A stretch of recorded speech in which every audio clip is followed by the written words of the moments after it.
हमने देखा कि कुछ जो सरकारी कर्मचारी हैं, होम गार्ड हैं, उनके द्वारा बरेली में एक मामला आया पिछले हफ्ते कि जहां एक दलित होम गार्ड को पीटते हुए वीडियो वायरल हुई। और उस ये कहा जा रहा था कि क्यों तुम बीजेपी को वोट नहीं दे रहे हो, बीजेपी अनाज दे रही है, इस तरह से। और ये बहुत वायरल हुआ, जो चर्चा का विषय है। इस पे हम आपसे प्रतिक्रिया लेना चाहते हैं। हमारा देश एक दुनिया का सबसे बड़ा लोकतंत्र है। और इस वक्त हमारे देश में आम चुनाव हो रहे हैं। और 7 चरणों के चुनावों में से 4 चरण पूरे हो चुके हैं। इन चुनावों का निष्पक्ष होना और इनकी निष्पक्षता में लोगों का विश्वास होना, ये बहुत जरूरी है, ताकि लोकतंत्र में लोगों का विश्वास मजबूत हो।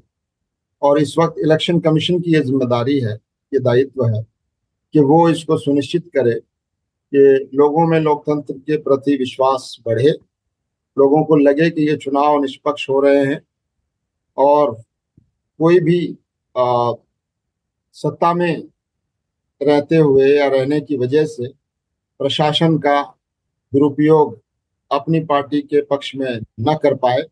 इसको सुनिश्चित करना जिम्मेदारी है हमारे चुनाव आयोग की।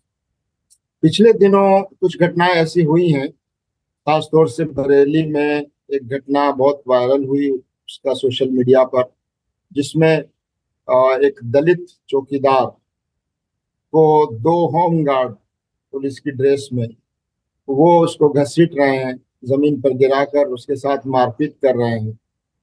और ये कहते हुए सुना गया कि वो होम गार्ड ये कह रहे हैं उनसे कि तुमको सरकार जो है वो फ्री में अनाज देती है, गल्ला देती है, और तुम इस पार्टी को यानी बीजेपी को वोट क्यों नहीं करते। तो ये जो अ, ये एक घटना है, ये पूरे देग में जैसे एक चावल है, उसकी मिसाल है। ऐसी कितनी घटनाएं जगह जगह हो रही होंगी और उस पर क्या कुछ किया जा रहा होगा। तो ये साफ नजर आता है कि पुलिस प्रशासन, एडमिनिस्ट्रेशन और होमगार्ड वगैरह जो इस चुनाव की प्रक्रिया में काम कर रहे हैं, वो अगर इस तरह से लोगों के साथ व्यवहार करेंगे और एक पार्टी के लिए जो सत्तासीन पार्टी है उसके पक्ष में लोगों को वोट डालने पर मजबूर करेंगे, तो ये हम सब के लिए शर्म की बात है। खासतौर से हमारे देश में हम देख रहे हैं कि कमजोर लोगों के साथ, दलितों के साथ, जो समाज में जिनकी आवाज नहीं है, ऐसे लोगों के साथ इस तरह का व्यवहार ज्यादा देखने में आता है। पिछले दिनों यूपी के कुछ इलाकों में ये भी देखने में आया कि कई पोलिंग बूथ्स पर मुस्लिम वोटर्स के साथ बुरा सुलूक किया गया, उनके साथ मारपीट की गई और उनको वोट डालने से रोका गया। तो ये जो कुछ घटनाएं हैं, ये बता देती हैं कि किस तरह से चुनाव को एक पार्टी के पक्ष में, सत्तासीन पार्टी के पक्ष में प्रभावित करने के लिए प्रशासन और पुलिस का किस तरह दुरुपयोग किया जा रहा है। तो ये हम सब के लिए चिंता की बात है। और जो बरेली की घटना हुई है उसमें कहा गया है कि उन होमगार्ड्स के खिलाफ केस दर्ज किया गया है, जांच हो रही है। लेकिन इतने दिन गुजरने के बाद उन पर क्या कार्रवाई हुई है वो अभी सामने नहीं आई है। लिहाजा जब ये अपराध इतना फैला है मीडिया में, तो उन पर होने वाली, अपराधियों पर होने वाली जो कार्रवाई है उसको भी मीडिया में उसी तरह प्रचारित किया जाना चाहिए, ताकि लोगों में ये विश्वास बढ़े कि जो लोग गलत चीज करते हैं, कानून हाथ में लेते हैं, उन लोगों को सजाएं मिलती हैं। तो अगर ऐसा नहीं होता है तो शंकाएं बढ़ती हैं। और इलेक्शन कमीशन, चुनाव आयोग की विशेष रूप से ये जिम्मेदारी है कि वो बिल्कुल फ्री एंड फेयर, निष्पक्ष और भय रहित चुनाव कराने का जो उसका दायित्व है वो पूरा करे।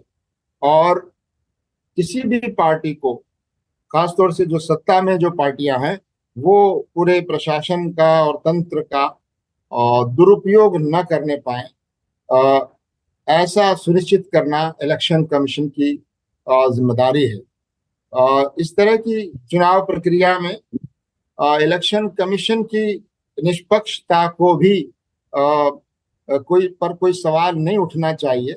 अगर उसकी निष्पक्षता जी। पर इस तरह सवाल उठते हैं कि चुनाव आयोग जो है वो सत्तासीन पार्टी के लोगों की इस तरह की गलत और कानून विरोधी गतिविधियों के खिलाफ कोई कार्रवाई नहीं करता है या उसमें ढील बरतता है, तो इससे चुनाव आयोग की जो तस्वीर है वो तस्वीर भी बिगड़ती है। तो हम समझते हैं कि चुनाव आयोग इस तरह से इसको सुनिश्चित करेगा कि आइंदा ऐसी कोई घटना न हो, और जिन लोगों ने अब तक जो कुछ किया है उन घटनाओं में जो अपराधी लोग हैं उनको, दोषियों को सजा मिले, और उस सजा को प्रचारित भी किया जाए कि क्या सजाएं ऐसे लोगों को मिली हैं। तो हम सब भारतीयों की ये जिम्मेदारी है कि हम निगाह रखें, और जी। जहां कहीं ऐसी चीजें देखें जो कानून के खिलाफ हो रही है या इलेक्शन को, चुनाव को प्रभावित करने के लिए हो रही हैं, उसकी तरफ चुनाव आयोग का ध्यान आकर्षित करें, चुनाव आयोग तक बात पहुंचाएं, ताकि ये चुनाव पूरी तौर पर निष्पक्ष और स्वतंत्र रूप से चुनाव हो, और भारत की जनता अपने चुनाव और वोट का जो अधिकार है उसका सही उपयोग कर सके, और हम सब मिलकर आने वाले 5 सालों के लिए अपने प्रतिनिधि चुने जो मिलकर एक नई सरकार बना सके।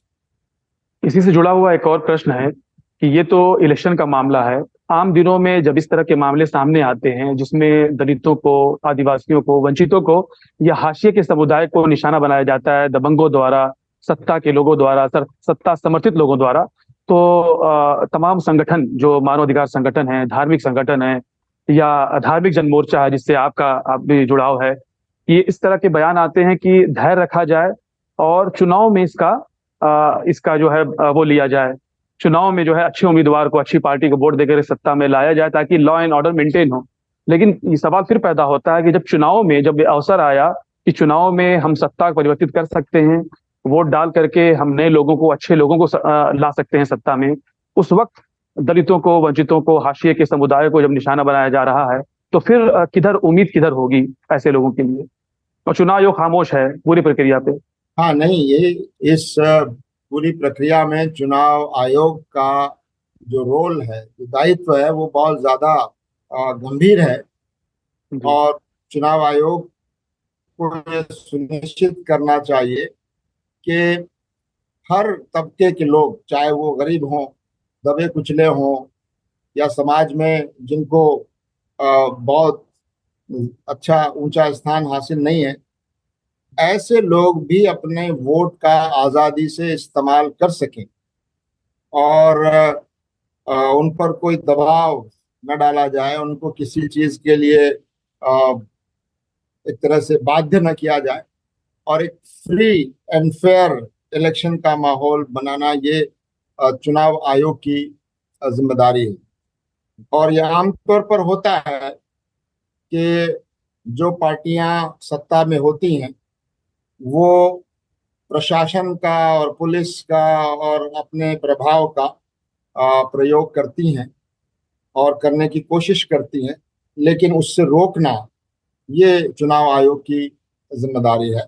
तो इस वक्त देश में जो आम चुनाव हो रहे हैं, अ, इसमें चुनाव आयोग को अपनी जिम्मेदारी बहुत चौकस रहते हुए निभाने की जरूरत है, और अपनी क्रेडिबिलिटी और अपनी विश्वसनीयता को स्थापित करने की जरूरत है, ताकि लोगों में ये विश्वास बढ़े कि चुनाव आयोग निष्पक्ष होकर और निर्भय होकर वो संविधान के मुताबिक इस देश में चुनाव कराने की अपनी जिम्मेदारी पूरी कर रहा है।